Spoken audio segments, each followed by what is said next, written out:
Impact Family, impacting the world through healthy family. Shalom sahabat Impact Family yang terkasih. Kalau orang yang dapat diandalkan itu juga adalah orang yang jujur, ya. Dalam kitab Amsal pasal 11 ada beberapa ayat yang mengatakan tentang orang jujur. Ayat 3 mengatakan orang yang jujur dipimpin oleh ketulusannya. Ya, karena jujur dia dipimpin oleh ketulusannya. Ayat 6, orang yang jujur dilepaskan oleh kebenarannya. Ya, kadang-kadang orang jujur karena jujur dia malah mendapat kesulitan, namun kejujurannya itu akan melepaskan dia, ya, karena kebenarannya. Lalu ayat 11, ya, berkat orang jujur memperkembangkan kota. Ya, jadi orang jujur itu bisa mengembangkan kota. Saudara, memang kita lihat ya di Indonesia kita punya pemimpin yang jujur, jadi dapat banyak hal yang dapat dilakukan. Nah, karena kalau pemimpin kita tidak jujur, uangnya digunakan di bagian lain-lainnya untuk memperkaya diri. Tetapi kalau pemimpin jujur, kota itu akan dikembangkan dengan baik. Begitu juga kita lihat beberapa daerah, pemimpinnya yang jujur, wah, kotanya jadi lebih indah, lebih banyak hal yang dilakukan.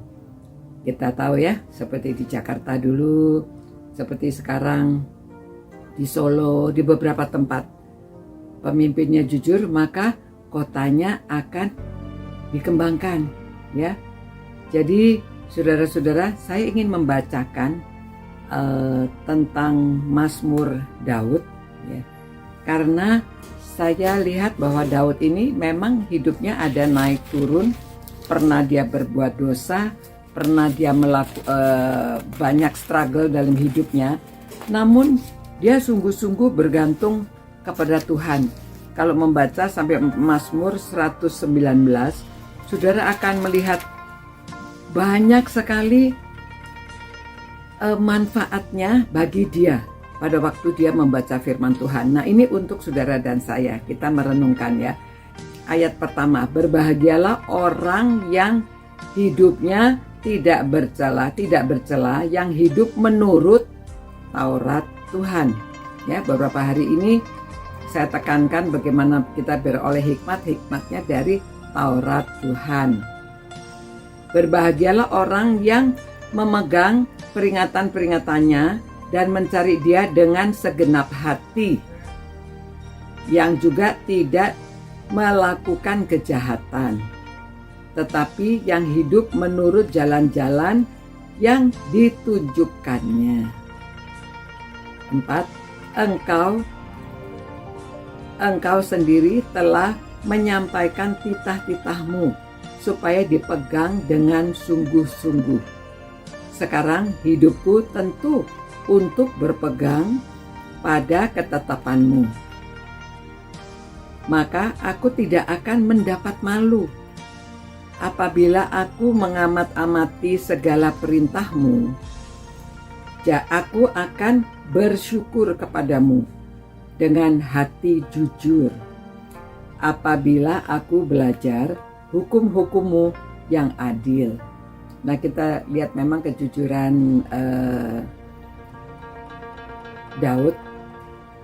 Dia susah, dia marah, dia ingin mencela orang, dia ingin Tuhan supaya membalas orang yang jahat kepada dia.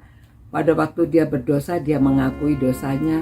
Pada waktu dia dikejar oleh musuh, dia berdoa supaya Tuhan sendiri yang gunung batuku, Tuhan perisaiku.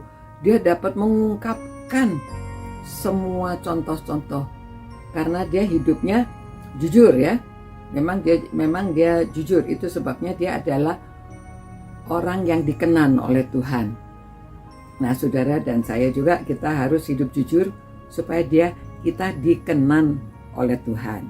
Ya, dia katakan, aku akan berpegang pada ketetapan-ketetapanmu. Janganlah tinggalkan aku sama sekali.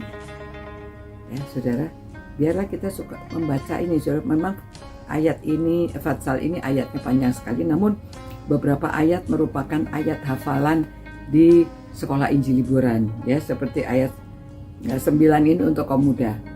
Dengan apakah seorang muda mempertahankan kelakuannya bersih? Dengan menjaganya sesuai dengan firman-Mu. Dengan segenap hatiku aku mencari Engkau. Janganlah biarkan aku menyimpang dari perintah-perintah-Mu. Nah, saudara, saya membacakan beberapa ayat lagi yang selalu disarankan untuk dihafalkan. Ayat 11, dalam hatiku aku menyimpan janji-Mu, supaya aku jangan berdosa terhadap Engkau. Terpujilah Engkau, ya Tuhan, ajarkanlah ketetapan-ketetapan-Mu kepadaku. Dengan bibirku aku menceritakan segala hukum yang Kau ucapkan. Atas petunjuk peringatan-peringatan-Mu aku bergembira seperti atas segala harta.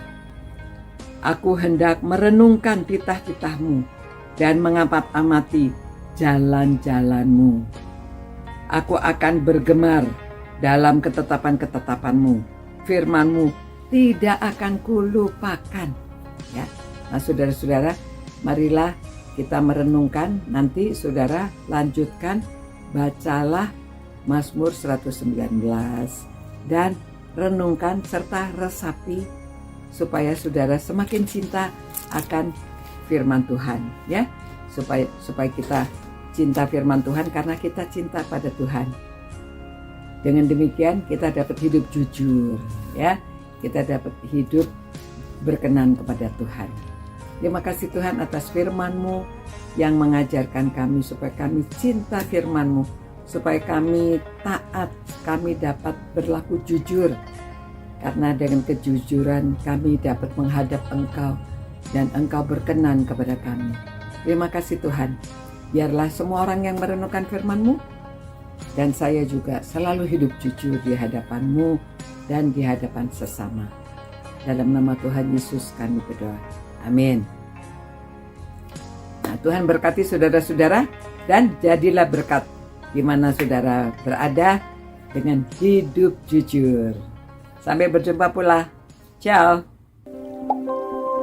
Impact Family, impacting the world through healthy family.